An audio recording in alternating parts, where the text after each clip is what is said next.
Hello, friends. I'm Charles Riffey. Welcome to this month's Healthy Living series, where we're going to be talking about different aspects of care and survivorship. I'm going to be showing a PowerPoint presentation that will sort of help justify and elucidate our talk today.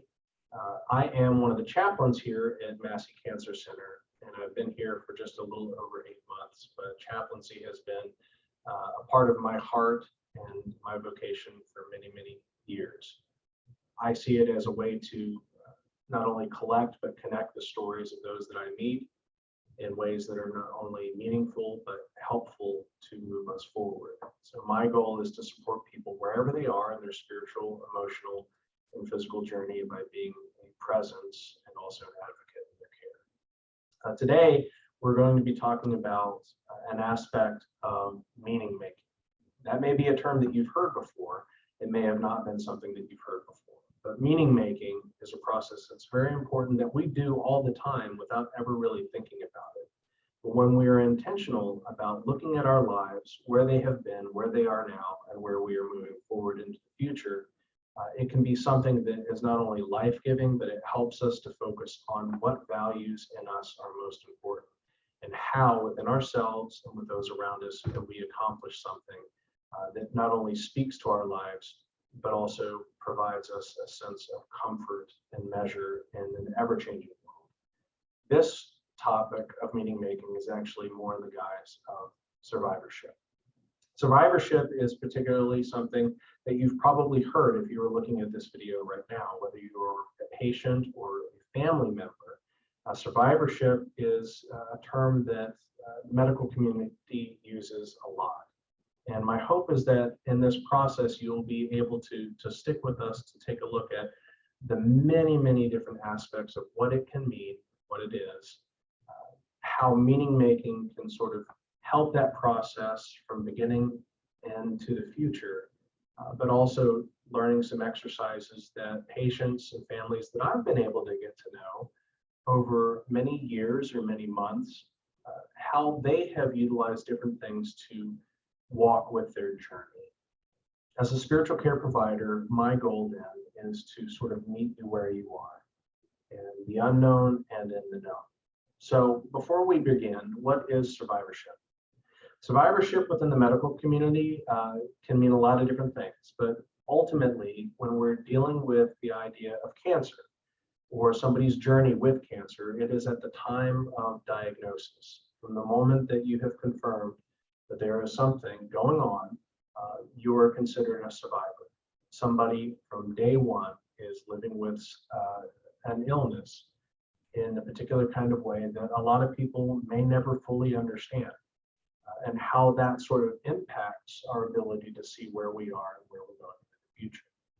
In the area of research, typically, we'll talk about survivorship after treatment has been completed, but it is ultimately one's journey from the beginning of that time and what that does to us emotionally, physically, spiritually, and how it can cast a lens that helps us to not only reflect where we are, but what things about us are most meaningful.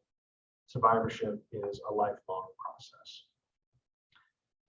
Today, I wish to also say that if you've heard that term and you do not like that term, there are many individuals that say that they have to find another way to talk about cancer and their lives. One is with the idea of journey. That's the word that I use a lot of times. Or it's a walk. Somebody says it's my fight, or it's my story, or a new beginning. But whatever term that you have, know that whether you have come from the point of diagnosis just moments ago, or whether you have received your treatment, have finished treatment, or are wondering about what steps may lie ahead in the future, you and your ability to make sense of it matter. Now, survivorship also has a lot of different ways to look at it. There are things within our lives that must take precedence. Many people wonder about our stories, or being able to gather strength from other people's stories to make sense of our lives. At the very bottom of this slide, you'll see different topics that we hope to cover, and also are able to listen from other patients that we meet during this time to get professionals that may be outside of my scope to be able to offer sort of their experiences, their expertise, but also the values that have been passed on to us from the patients and families that we've met here at Massey Cancer Center. What is meaning making? Well, I've got a very big definition for you that I came up with and then found, hey, that's not really helpful. It's a holistic process. To be able to take a look at your life, especially when some drastic or dramatic change has brought on a sense of, I'm not who I thought I was anymore, or am I still the person that I thought I was if X, Y, or Z is no longer on the table, or if I'm delayed from being able to live into my life in a way that brought me meaning before. It's a holistic process. Your body speaks to you, your mind speaks to you, how you see the world and connect with it in ways that we might call spiritual, how that connects you to everything that we do. We examine our lives. We often have to reframe things to make sense of it. And sometimes we create new pathways to not only understand who we are, but our values. So it's your journey to understand yourself amid change and how we connect ourselves in a purposeful way. So there are some coping strategies that I have utilized before in my own life and my own healthcare journey, and also those that I've learned from many different individuals that I've met over the years. I'm going to share this at the beginning and also share this once again at the end. When somebody has dealt with a diagnosis of cancer, I have been told by many individuals that it felt like time itself had stopped, or that my ability to think, instead of being linear and being able to know how to get from step 1 to step 2 to step 3, it felt like I was just in a circle. Everything was swirling around and I just couldn't make sense of it or myself. I felt numb, I felt uncertain. I didn't know what to do. That's okay to live in that reality as long as we can name that as something that is true of ourselves. And I hope that as we begin, you'll be able to give yourself a little bit of grace to know that every journey is different, even amid our similarities. The stories that we share have to be real. They have to be where we are. Sometimes those feelings, if they're real, that's part of our story.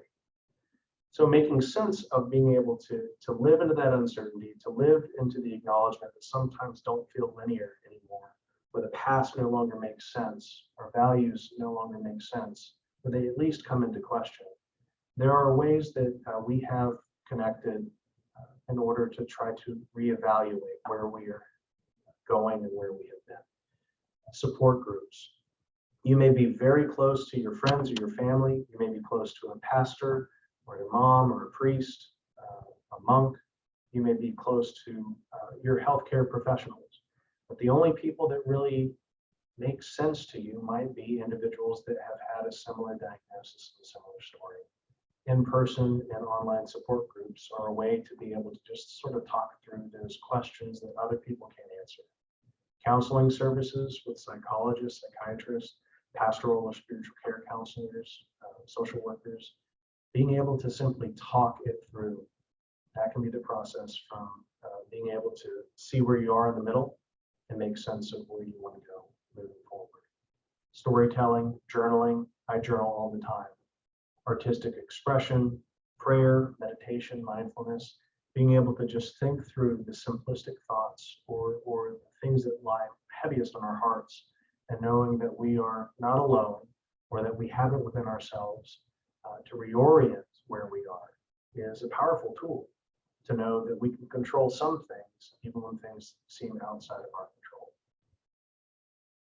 So one of the techniques that has been offered whenever we talk about survivorship and meaning making is that we have to understand that in the process of being able to know where you are, especially in the midst of that shock of news, is to acknowledge the present.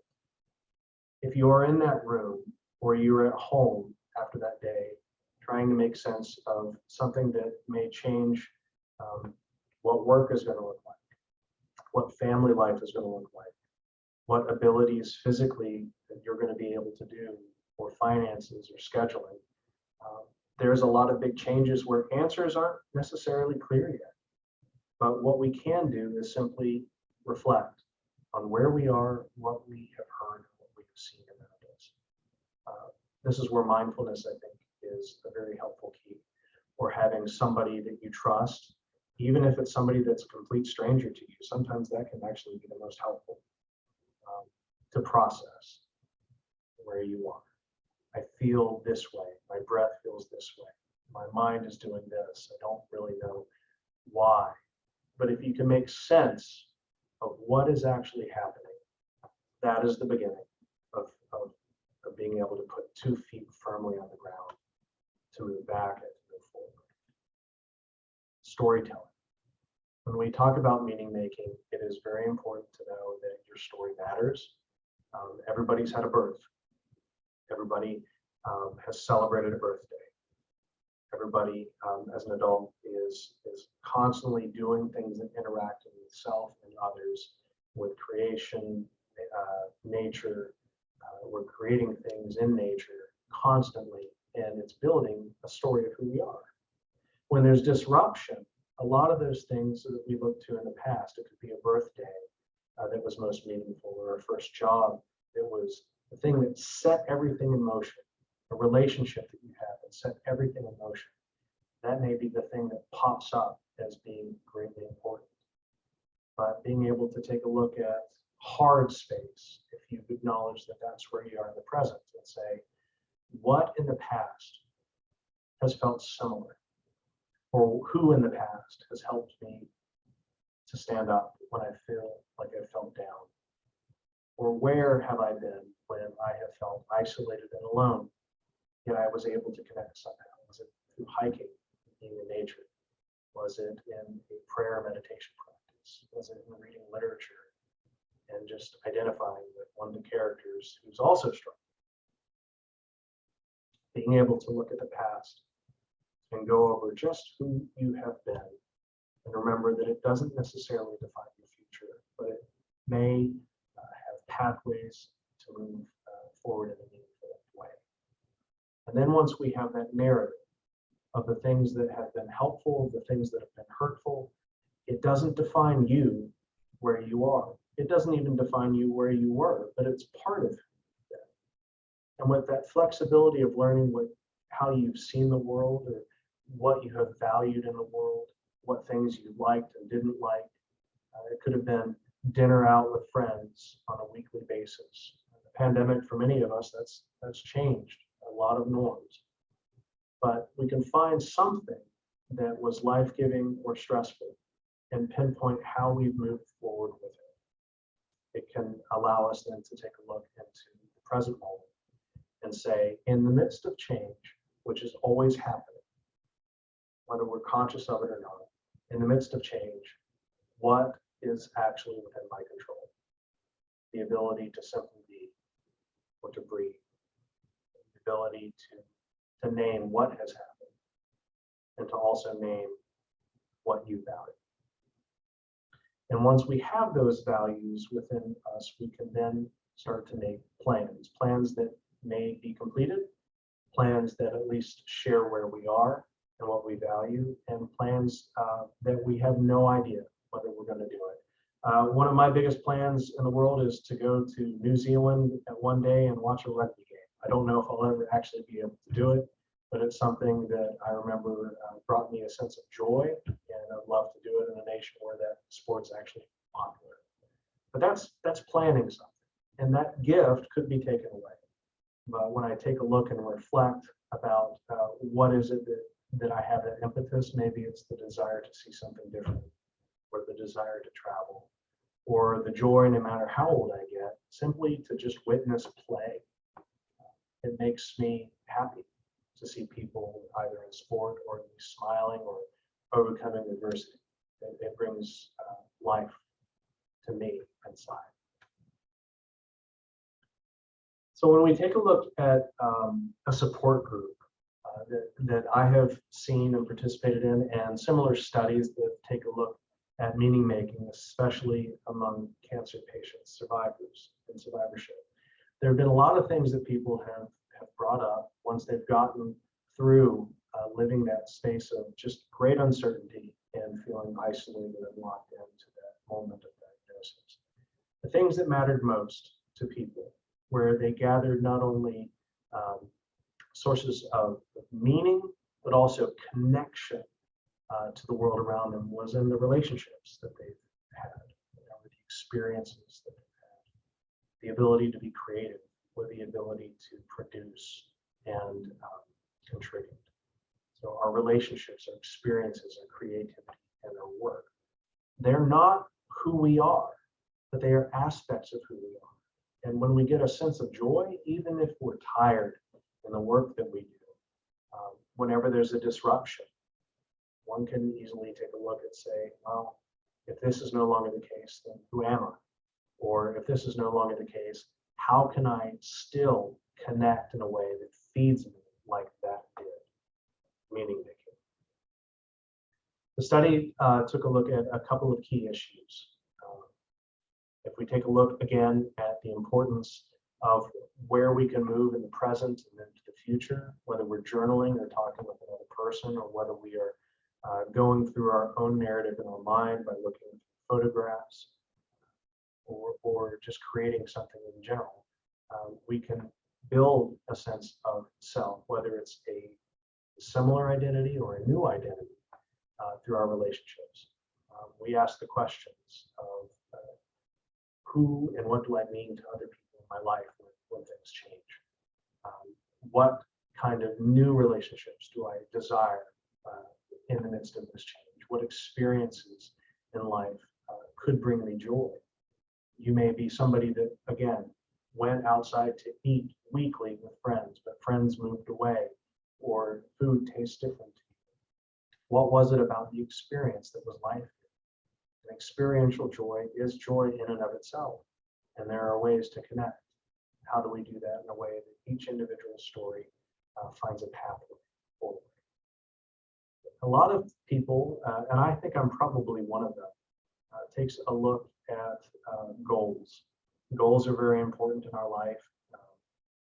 My brother is one of those that is sort of an Excel sheet guru. I'm not that goal oriented, but the ability to simply list things that need to be done, so that there's a sense of small victories, if you will, throughout the day. I remember to do this. I was able to get up in the morning and do the tasks that were very easy at one point, but today, you know what, that's enough. Being able to say what I'm going to try to do, wherever we are in the journey, is another way to say in the present moment that I have accomplished something, and that's a good thing, regardless if it's one of those big existential things in the world, like I got to travel to New Zealand, or if it was simply I got to tell my loved ones that I love them, and I'm going to do that more each and every day. Another experience, if we take a look at survivorship, is the understanding that real loss happens in the midst of change. Even when we're not aware of it, we may have friends that move away, especially when we're children, or we may go to a different school. There's a lot of exciting things that happen in the midst of those changes, but the relationships that we have, our outlook, the experiences that we could have had no longer are. And with that comes a sense of loss. That friend that went to you to every concert, or that friend that sat behind you in school every single day. As adults or as children, in the midst of a cancer journey, there are things that are taken away that we need to realize and recognize as important, especially from the caregiver perspective or the medical team perspective. That when real change happens, things that are of great value can also be momentarily or permanently changed. So acknowledging where we are and what has happened in the past. This is, again, sort of that storytelling narrative. When we search for meaning, though, in the midst of loss, it's important to be able to be benevolent to oneself, to not judge oneself in that space. Being able to just see the change as change, where there is positive and negative in our lives, and that we're living within it and trying to find resiliency through that path forward. I'm going to go back in and talk about coping strategies again. It is important, I think, whenever we try to make meaning, and I focus more on sort of what a lot of people would call sort of talk therapy. Our narrative may have words to it, it may not. But the importance of knowing who we are is a lifelong journey that is always happening. You may understand yourself as the older sibling or the youngest sibling of your family growing up, or now you're a husband or a wife, you're a partner, you are a pet owner, and you have a furry family member with you. All of these things play big roles into what you value. You value life, you value people around you, you value conversation. Some are extroverts, some are introverts, some are book lovers, bibliophiles, some are artists. All of these things are important to know that they make up parts of what provide a sense of joy. And I think one of the things that is also important moving forward when we do meaning making is I've spent less time talking about what the forward portion of our lives can look like. Whenever we are in the present moment, we can take a look at day-to-days or minute-by-minutes. We call them sort of a mindfulness minute. There's an exercise that we can take called the body examine. And for instance, if we take in deep breaths, if we close our eyes and we just simply think of the gratefulness of the morning or the tasks that may lie ahead, what can I control? What can't I control? How am I feeling? What grace can I provide myself? Because today is not yesterday and tomorrow is not here yet. It's important to be able to make small little tasks. I'm going to advocate for myself whenever I am in the treatment room getting an infusion or radiology. I'm often cold in these spaces. I have a voice that's worthy of being heard, so I'm going to speak up. That's my event for the day. Or planning to be out in nature. I'm going to picnic today, or I'm going to look for these small things to help me remind myself that work is important, but work may look different. So this is just a small caveat, again, of the idea of what meaning making is. I want to go back to sort of the beginning and just maybe take a look at the definitions again. But it's important. It's something that's often ignored in our self-care. We think that we look at the world and it all sort of makes sense to us. It could be based on our emotional background with our families or our friends, or cultural background, or socioeconomic background, or religious background, or spiritual background. We learn from constant sources throughout our lives. And when we have a question like, well, the world should be this way, or I need to be extremely positive throughout my entire life so that nothing bad happens to me. A lot of people share that with me. And then something bad happens, and they think, well, maybe that didn't really work. What am I supposed to be? How am I supposed to be? What's good? What's bad? Everybody sort of finds their own answers. But the important thing when we're on a journey is to recognize that moving forward and as we build our narrative, that change happens and that your story is always evolving, it's always changing, but it's always meaningful. And wherever you are a person of great value and a person with a voice. So as a survivor or as a person that's journeying through cancer, acknowledge where you are, look to the past, and know that you have a narrative, a life, a breath right now that is of great importance. And we, as spiritual care providers or social workers, counseling services, can be just one aspect to reach out to in order to make those connections to help build either the same narrative or even new one to honor who you are and where you are. So that's my short talk about meaning making and survivorship as we talk about the Healthy Living series moving forward in survivorship. It is our hope that we would also be able to share stories from individuals, obviously getting the permission or also seeking just sort of the wisdom that they have provided and condensing it down into aspects of care that I think are quite important. We talk about the fear of recurrence. That's something that many people have shared with me, or the ability to stay connected with the care team after treatment has happened.